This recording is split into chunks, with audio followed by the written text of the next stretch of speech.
Buenas tardes. Me llamo Jose Guevara y muy bienvenidos a todos. Ahora vamos a discutir el medio de ser bilingüe. Yo soy americano, pero mis padres son de México, eran de México.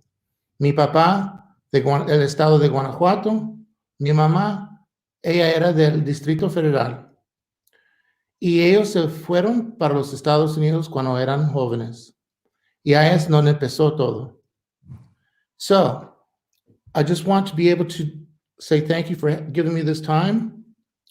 My name's Jose Guevara. I'm American with Mexican descent. And I'd like to have your attention so that we can discuss what it means to be bilingual. Because I'm from Mexican descent, but born in the United States, there's this the feeling of being bilingual, especially in this time, has really made our country in America. This is the United States of America. So when we talk of the Americas, we talk of North America, Central America, South America. Well, I'm going to discuss what being bilingual in the United States of America is. And in this Jose, yes. Jose, just a second. Before you actually go to your presentation, I just want to tell everyone that while you're watching, please make sure that you interact and you ask your questions in the comments. And we're live both on Facebook and YouTube. So please be active. Thank you. Thank you. Okay, got it, Gulshan. So, being bilingual in America is a difficult issue. It's a difficult topic. When so many other countries around the world, their students from grade school to secondary to the university are bilingual. Sometimes they're multilingual.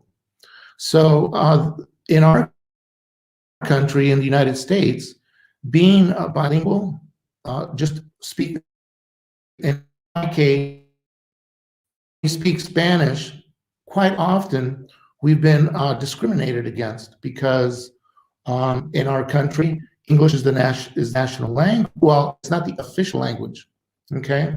Our country doesn't have an official language, but throughout the history of the United States, English has been the adopted language.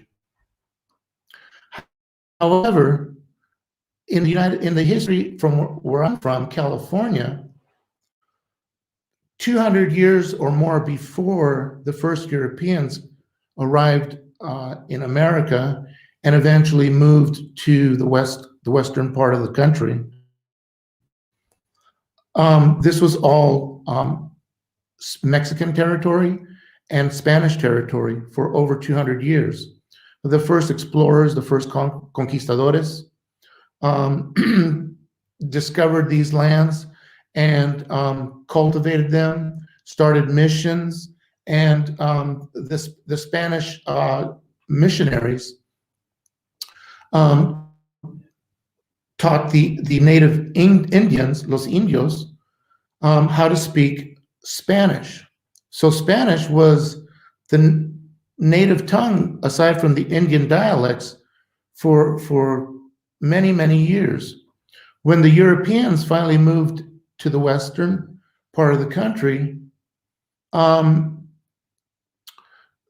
they began to change the whole description of language. So people who spoke Spanish, little by little, were discriminated and were kind of oppressed in having to change from Spanish to English. So eventually, when California became part of the United States, California, Arizona, New Mexico, Texas, Florida, all these states were were part of Spain and part of Mexico, and they were bought by the United States at that time. So, so Spanish was being pushed aside. But in California and in the western states, many people, the populations there were Spanish-speaking people. So really, and they were born in what became the United States. So they really couldn't be pushed back to Mexico because they were already American. And this is the way it went for decades into the 19th century and into the 20th century. With borders being built and border patrols patrolling the borders, they controlled the influx of immigrants from the southern part of the United States, which is Mexico. So how does that affect someone like myself, who's Mexican by descent, but born in the United States? My parents were from Mexico, and when they moved to the United States, they settled, they bought their home, they became legal citizens of the United States, and but their children, such as myself and my brothers and sisters, we used to speak Spanish in the house and with our parents. And so we spoke Spanish before we spoke English to begin. And not until we started school did we begin to learn English. And that was kind of difficult. So, such as myself, what I remember when I was just starting school, because it was so difficult to learn the English language.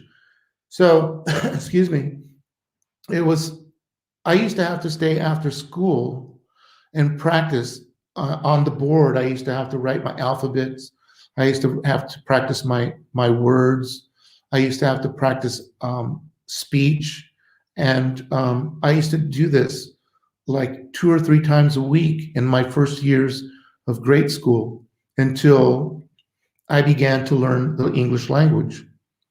And that was really difficult because then what happened was, little by little, I started to become more fluent in English and less so in Spanish, though I didn't forget my Spanish. No se me olvidó.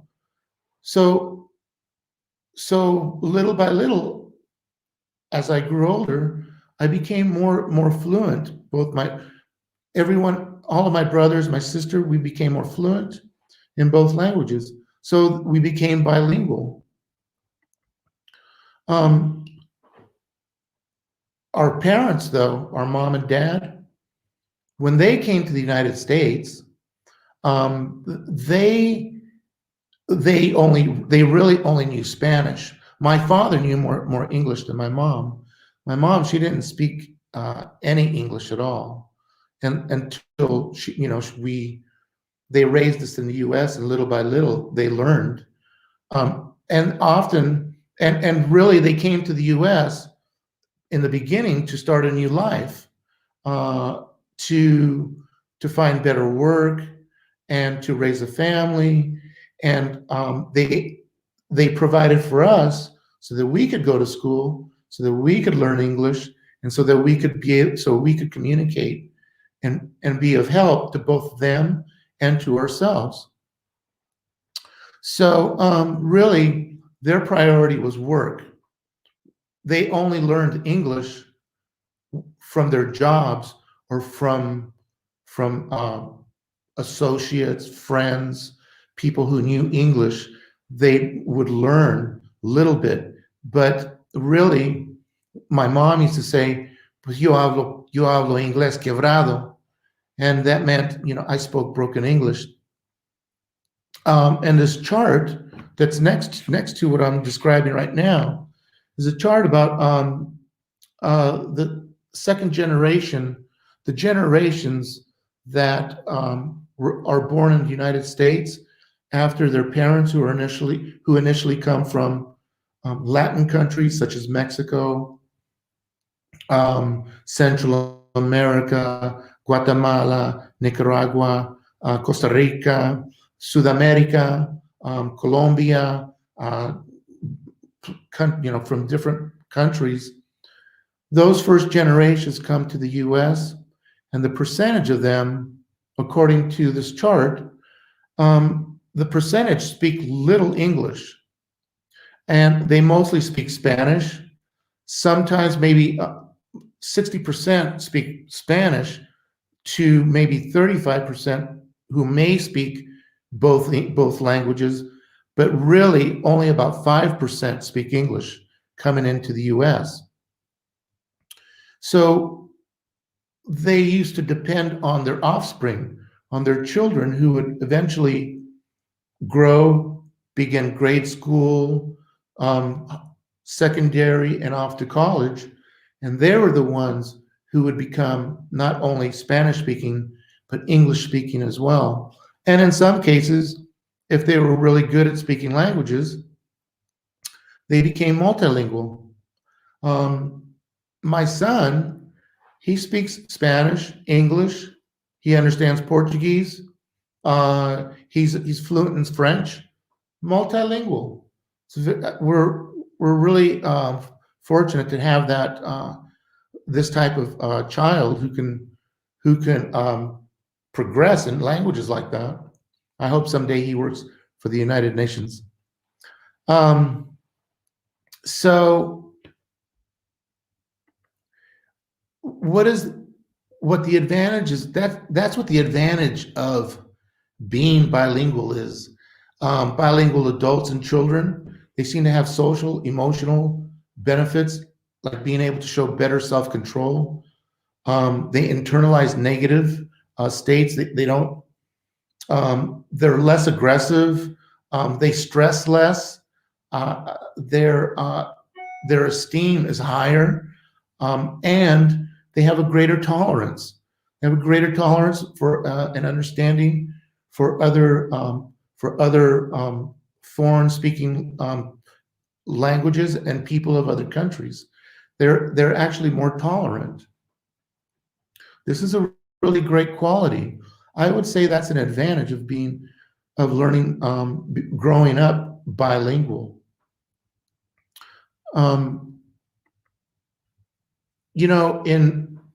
To this day, though, the state from where I come from, where I was born, California, it's still one of the most, it is the most diverse bilingual. There's so much linguistic diversity in that state.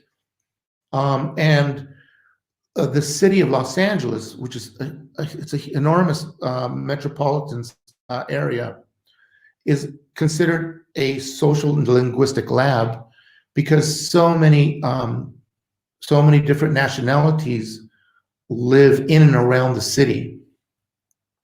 You have people from all around the world that have created big communities, and aside from English and Spanish, you have other big communities that are very diverse in their languages. But still, throughout the centuries, California has the two major languages, which is Spanish and English. They've been I guess together as two colonial languages have existed since California became a state. And that was in the 1800s when the Europeans moved west. So English gradually replaced Spanish due to economical and the power of this economic movement that came west with the Europeans to the western part of the nation. Spanish continued, though. People still speak Spanish. There are 54 million Latin American speaking people in the United States today. 40%, now I'm not reading this from the screen here, but 40% of the population in California is Spanish speaking. And not only that, plus Anglo-Americans, Californians, they've also learned to speak Spanish, and that's a wonderful thing. Southern California is more populated Hispanically than the northern part, though the northern part of the state is still diverse in its own right. But the parts of Southern California, such as Los Angeles and San Diego counties, they have a huge minority of Spanish-speaking people. And Spanish and English, they share more than a colonial past. Throughout the region, the two linguistic conquerors have been in contact, like I said, for over 200 years and continue to exist in this day in California's towns, in their urban neighborhoods, and Hispanic and Latino bilingual communities. But if we look at the current situation,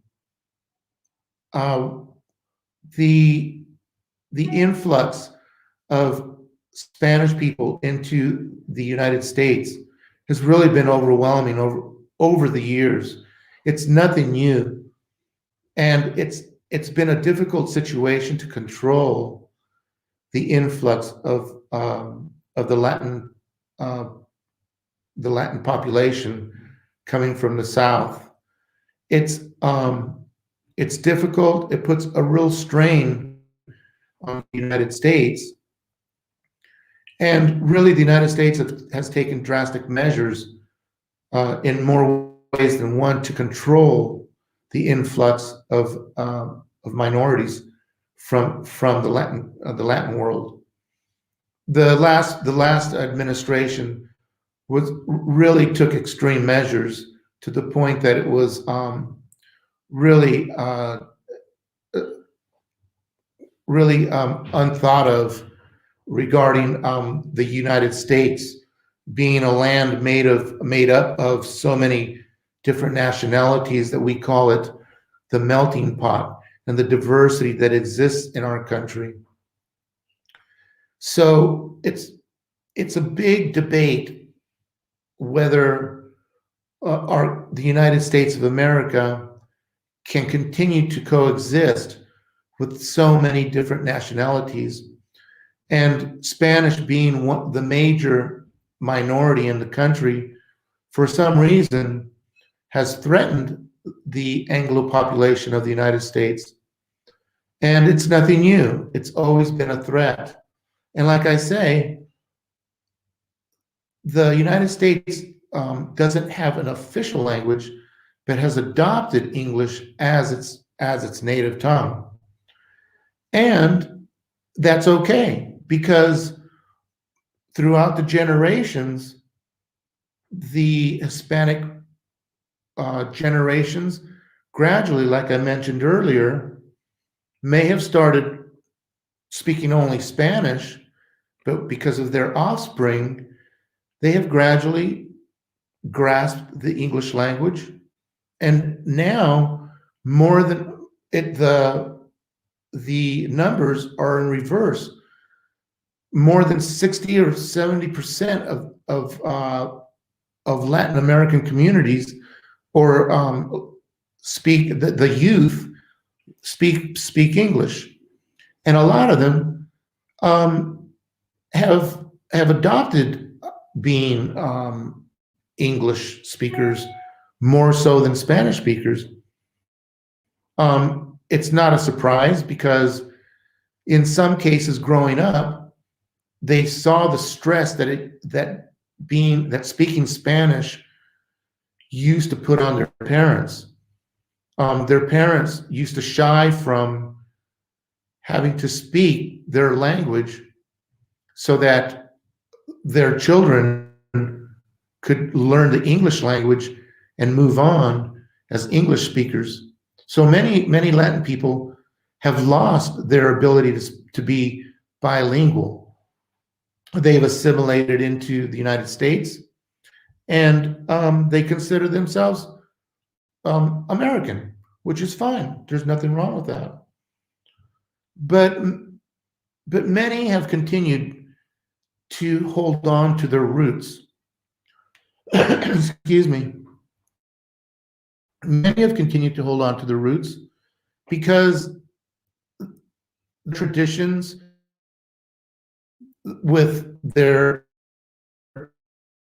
that they practice Catholicism, the foods that they eat, the holidays that they celebrate, all of these different customs are still practiced in the United States, and actually have spread out into the open, where there's festivals, and many times festivals have Hispanic, Latino programs, and people appreciate learning what part of this history is also part of today's America.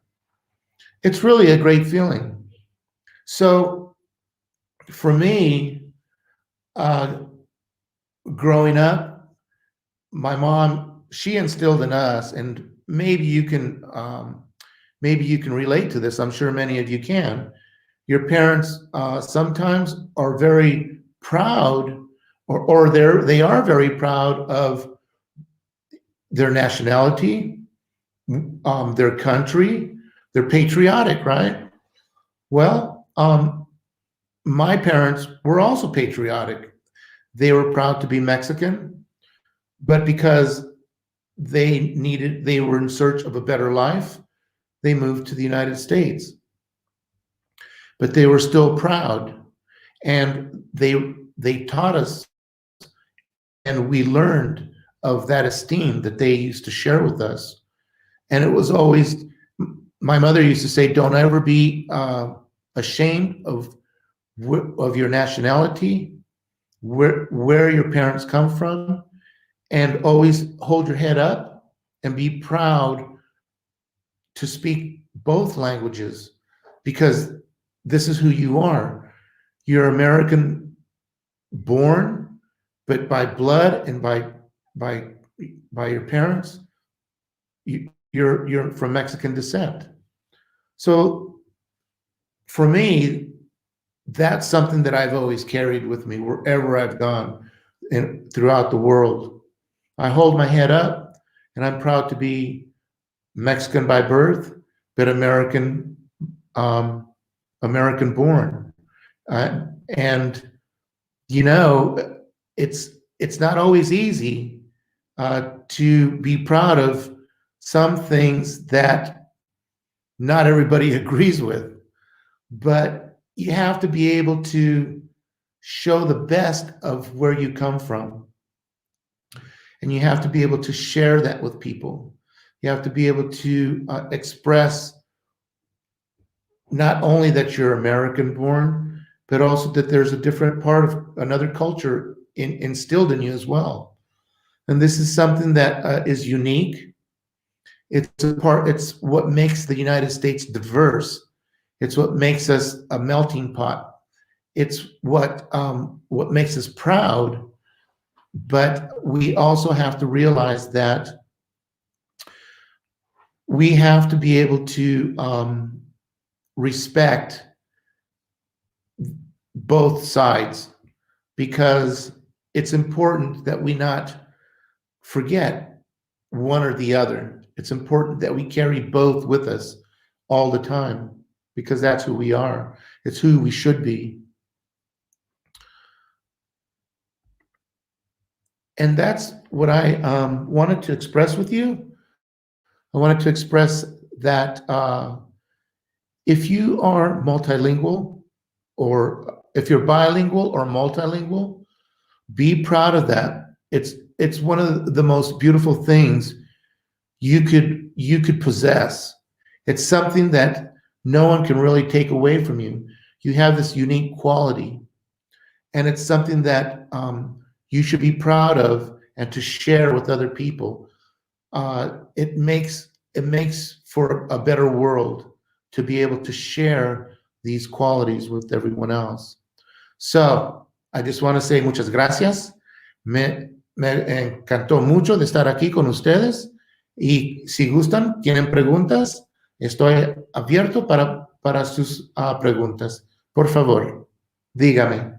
So, if you have questions, please, I'd love to hear from you. I would love to hear of so many people who are out there that are bilingual and multilingual, and how you feel about that. Please. Thank you so much, Jose. Muchas gracias. And we do have some questions coming up our way. So the first question is from Abdulatif. Abdullah Hadaf, he's asking, was there any Spanish-speaking president of the United States? No. Do you know? No, not yet. We've managed so far to have, in our history, there was one vice president who was of native Indian descent. Okay. And there has been, well, of course, almost the whole world knows Barack Obama. He's a black man who became president. That was a first. At this point in time in our history, more Hispanics, more Spanish-speaking people hold various government offices. We have mayors. We have senators, I believe. We have congressmen, lots of congressmen that are of Latin descent, but we haven't made it to that far. So at this point, Maybe soon. So Abdulatif is asking, how popular is French in the United States? Well, that's a good question. What I can tell you is a portion of the United States. I don't know if you know a lot of the American United States history, but at one time, as the United States started expanding westward, in the administration of Thomas Jefferson, his greatest accomplishment, I would say, was one of his greatest accomplishments was the Louisiana Purchase. And the Louisiana Purchase was a huge investment. And that was basically the Midwest, coming from Canada, from the border of Canada, all the way down to Louisiana, New Orleans. And in that territory, there was there were big settlements, French settlements coming from Canada, because the French were fur traders, and many of them would come into the northern part of the United States, and they would follow the fur trades, and the fur trades would come south. So there was a big French-speaking influence and probably to this day in that part of the country, Louisiana, New Orleans, people of Minnesota up in the north, those states up there, they have French influence. Yeah. Okay, thank you. So I just want to remind everyone, please send your questions. It's now Q&A session, and you can write your questions in the comments under this video, and Jose that will address them. So we have many people sending their greetings to us. Hi from Zuhriddin. Shahbaz, do you remember Shahbaz, Jose? Of course. Okay. He's commenting that he's good. We're glad to see you too, Shahbaz. He's our former intern in American Center, Tashkent. Excellent. And yeah, so seems like we get some Spanish speakers. Davron is asking cómo estás. Muy bien, gracias. Bienvenido. Welcome. All right, Jose, next question to you. You said that your son speaks several languages. So did speaking several languages to a baby or to a child confuses him or her? In your particular case, has your son been confused anytime when he had to, switch from one language to another? That's a very good question, actually. At least in our family, this was not the case. I have to tell you, and if my wife's listening, I hope I don't embarrass her. But when she was expecting our son, I used to speak to him in Spanish when he was in her belly. And so the intent was to kind of stimulate him as well. He was still in the womb, in the belly, and stimulate him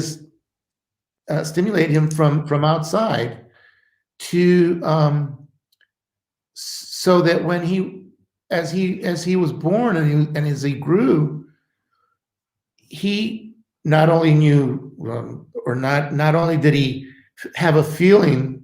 He didn't know the language yet, but not only did he have a feeling for it, but he also for Spanish, but English as well. So this was really a unique time. That's a very good question. What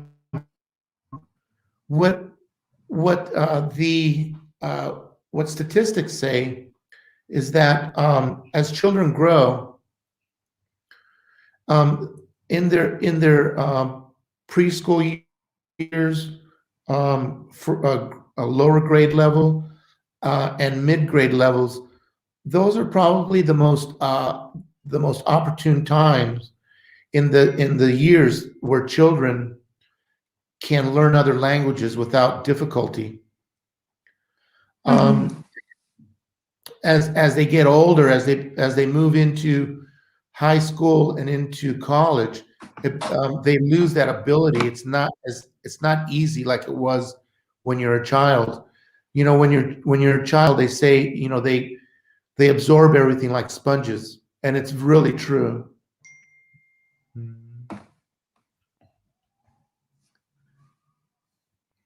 So, more questions. Okay. Dígame. Más preguntas. Thank you. So, next question. How can parents support the bilingual children's language acquisition? Well, that's also a very good question.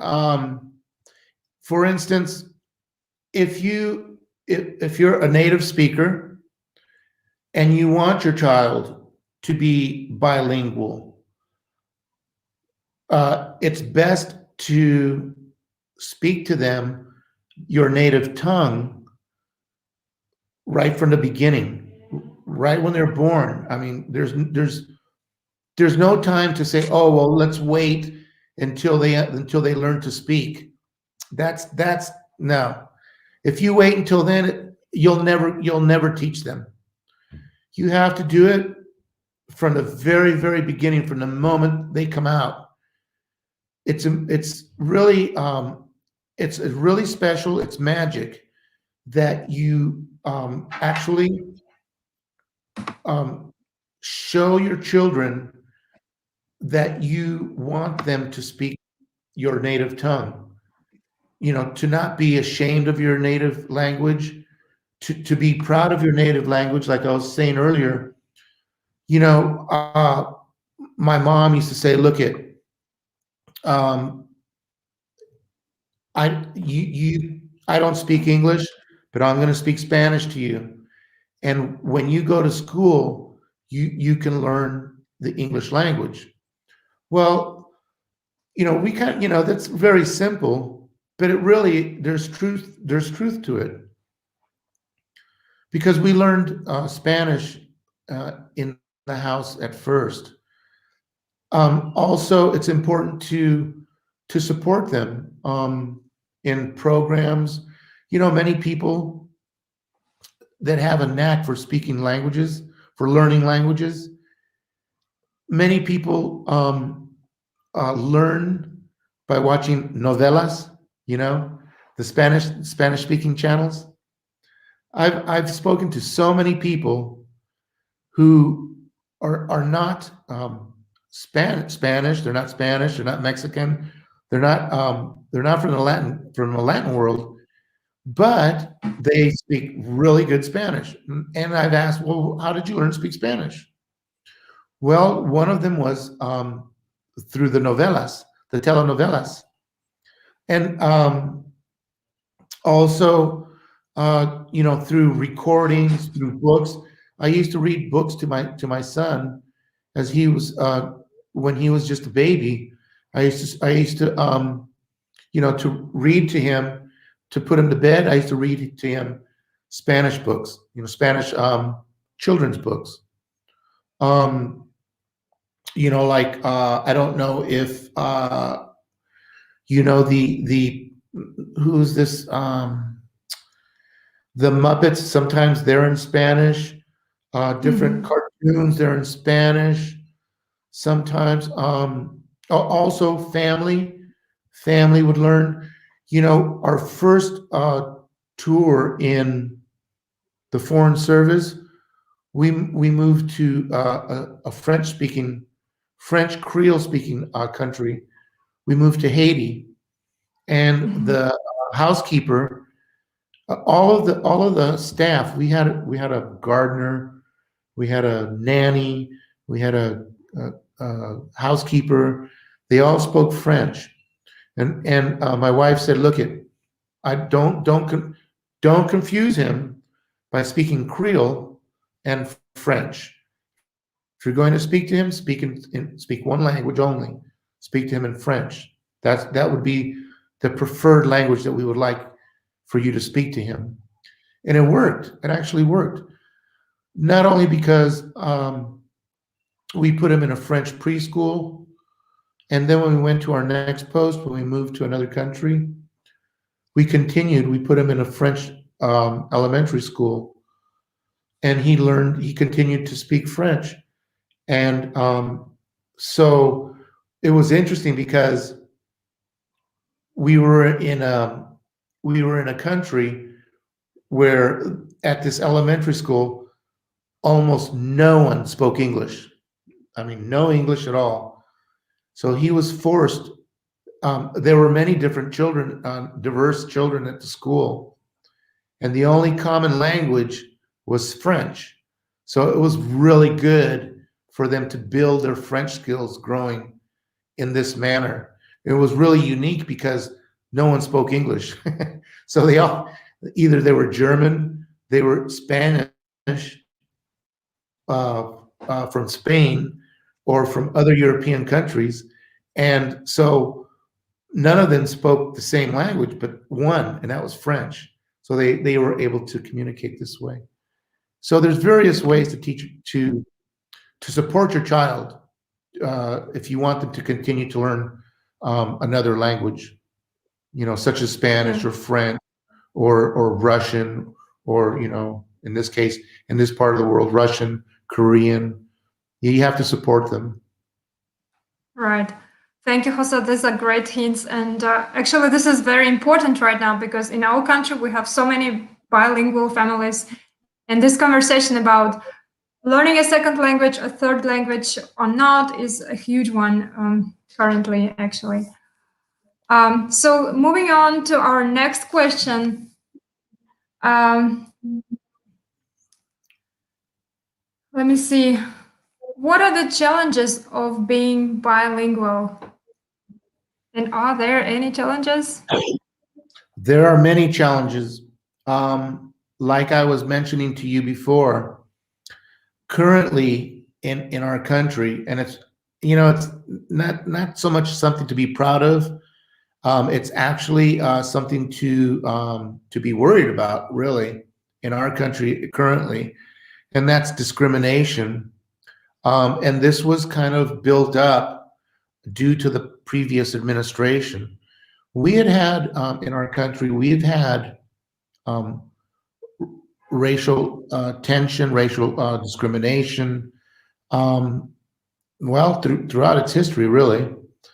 And through laws, through acts in Congress, and the Constitution, the Equal Rights Amendments, the Civil Rights Amendments, things of this nature were huge in our history, which allowed people of color to be treated as equals, to be able to vote, the right to vote, and to not be discriminated against in your work, in your workspaces, in your jobs, in your schools, in places of public. So these acts were so big. The civil rights movement was a huge time in our history. So we've progressed, and we managed to suppress a lot of these bad. I have to say they're bad because discrimination is not good. These ill feelings, they're brought on by, well, really by ignorance and a lack of understanding. And this is something that people, everyone, including myself, everyone carries this, is that if you don't know somebody, if you've never seen them before, if they look different to you, if they're dark skinned, or they speak other language, or they're tall, or they're short, or who knows what, people have a tendency to discriminate other people. But human nature, sometimes the worst comes out in human nature towards other people that are not the same as yourself. And this is where discrimination and bigotry and hatred comes in. And currently we're experiencing this again in our country, in the United States. We're having a really big we're having a terrible period in time right now. And I'm hoping that we can get through this, and that we can move on and be more acceptable to each other, to be able to live with each other, to be able to tolerate each other, to be able to understand each other. These are human elements that we need to learn to control. We need to learn to control how we treat other people. We need to learn how to. We want to be able to treat people the way we would want to be treated. And this goes for understanding and for having some empathy for other people. This is what's important right now. Yeah, this is so important, Jose. Thank you for talking about this. Actually, treat people how you want to be treated. Exactly. And we have to be able to, as a whole world, we have to be acceptable to each other, because we're all humans. We may speak different languages. We may speak more than one language. We may have different customs. We may, we may enjoy different sports. We may enjoy different types of food. That doesn't make us, weird. It doesn't make us, it doesn't make us bad. It shouldn't make us bad. It shouldn't make us anything. Just because we're different doesn't mean we're different in being human. We come from different parts of the world, but we're all a human community, and we should accept that. That's what's important. Yes, thank you, Jose. This is wonderful. So we have a question from Daniel Matyakubov. Hi, Daniel. Hi, dear Gushan and Jose. That's great to see you. What advice would you give for easy learning of multiple languages? For easy learning, well, or for basics, you have to be motivated. Just like anything, you have to be motivated. You have to want to learn. And like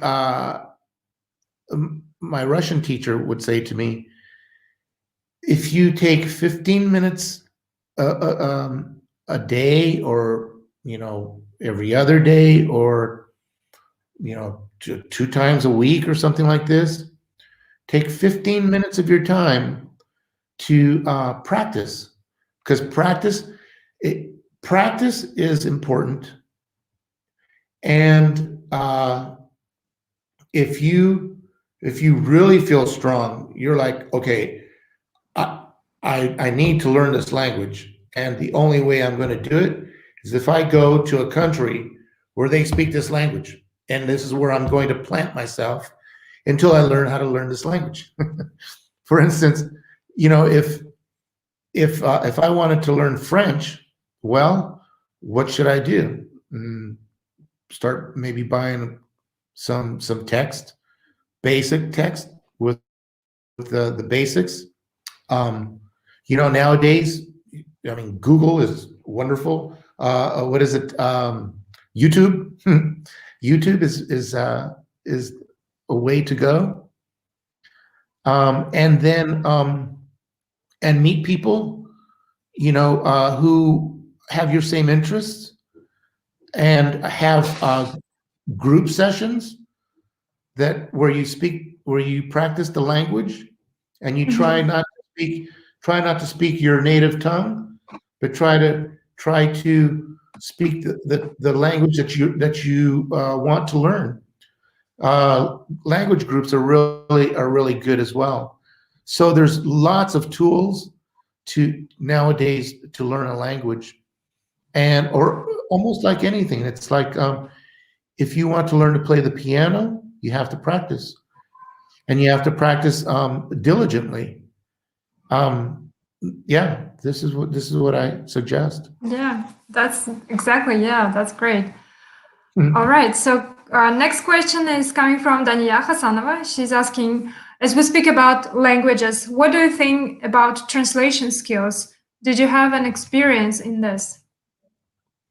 Did you ever have to translate things? Very basic, because this is a tough skill to acquire. That means learning to speak formally. I can translate basic, and I can I can do that pretty well.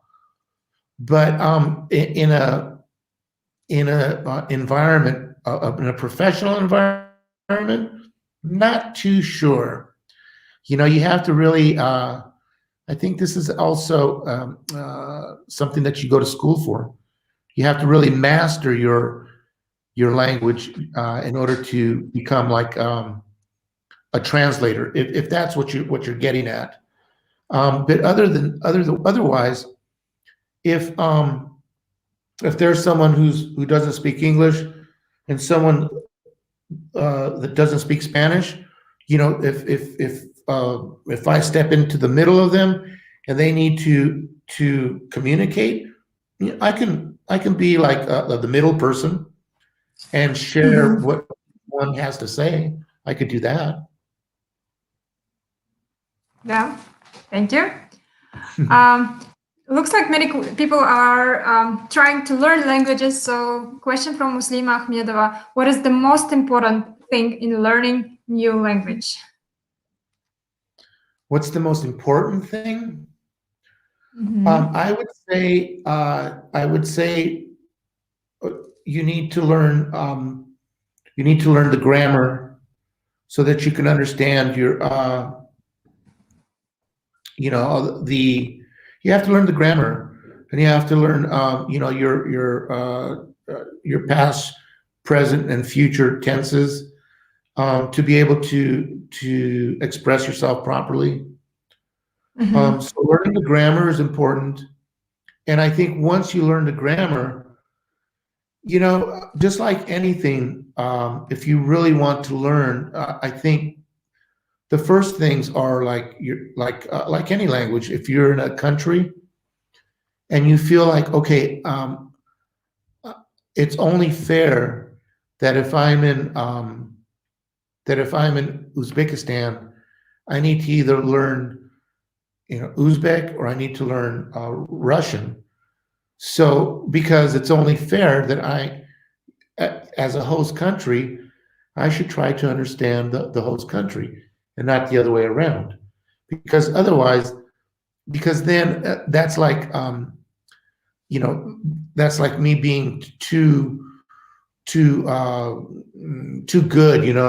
that I don't need to learn someone else's language. I think that's very rude. So survival language is important. How to get by. Go to the market. Um, you know, how to request services. Um, how to be able to say hello, thank you. My name is. What is your name? Just some basic things. Those are what I think. That's what people appreciate. Is that if they see that you're trying to learn, I think they appreciate that. Exactly. Yeah. All right. So, Jose, Yes. have you ever been in a situation when knowing another language helped you in something? You benefited from it. Excuse me. How being in another language aside from Spanish or English? Yes. For example, you were in an English-speaking country, and you knew Spanish, and it helped you somehow. Or if you are here in Uzbekistan and you could speak something in Uzbek, and it helped you. What was that? Some situation. Well, Or in any situation when knowing languages. Yeah. I think one. I've benefited by. I mentioned this earlier. I've benefited by sharing the Spanish language with some people who have wanted to learn the language. So, for instance, one time I was in Poland. I lived in Poland for a year, in Polonia, and there was a British teacher. She wanted to learn Spanish because she was going to go. She was going to Spain to teach. Her contract, or her tour in Warsaw was ending, and so she came to me a year before, and she said, "Can you teach me to speak Spanish?" And I said, "Well, sure, I guess." She goes, and she explained to me why, and I said, "Well, look it. The Spanish that I will teach you is different from the Spanish in Spain, to some extent, because of the pronunciations, and because of the different, in some cases, the different expressions. It would be like here, if the neighboring countries, if there are some countries that you share the language with, yet you have different expressions for different words, or different sounds, different pronunciations. Well, this is the same with Spanish. For instance, so I expressed to this lady that I would teach her Spanish. I would practice with her, and we would learn the basics, and we would learn to read and write, and to pronounce words and things of that nature.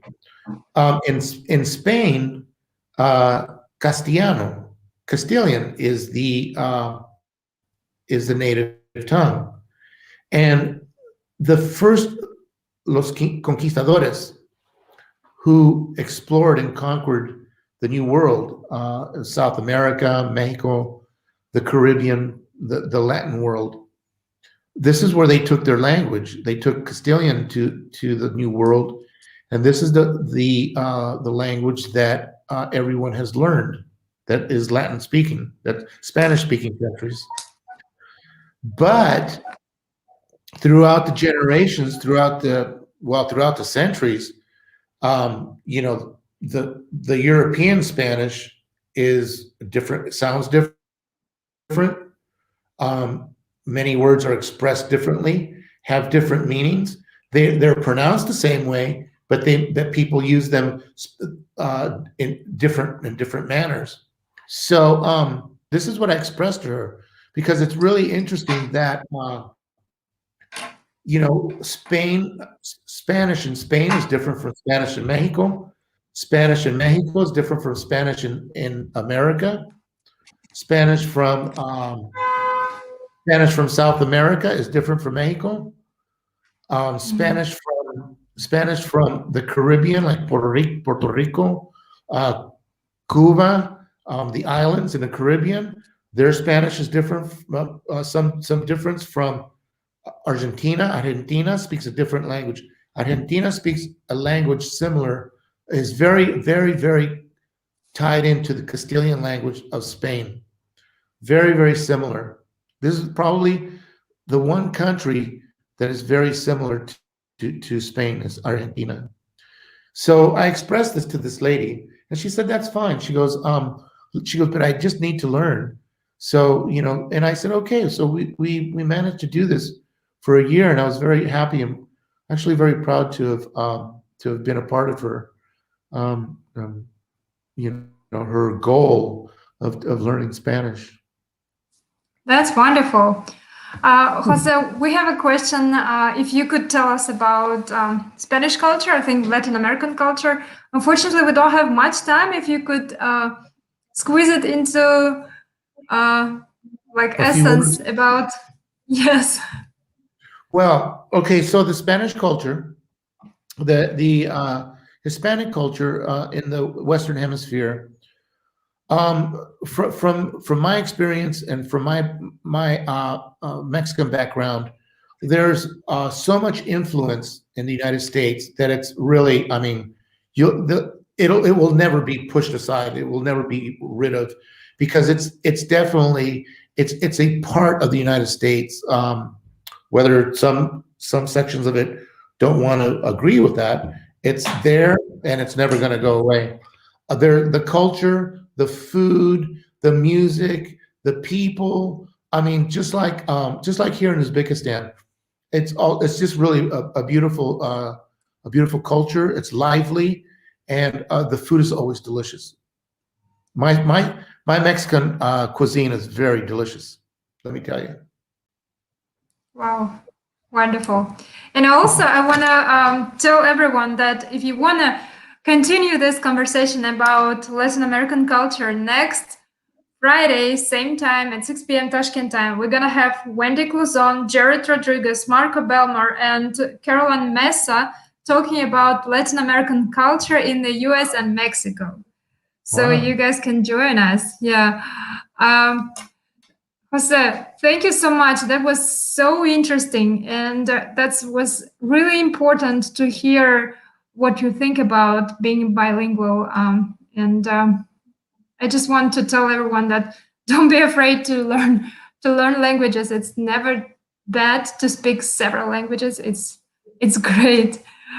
Es muy bonito y muchas gracias a todos por darme el tiempo y si otro día lo podemos hacer otra vez en Shoki, thanks for coming along. I really, really miss you and, I hope you're doing great. Thank you so much. Thank you. Muchas gracias, Jose. Have a good Muchas weekend. gracias. Bye-bye. Okay, ciao. Ciao.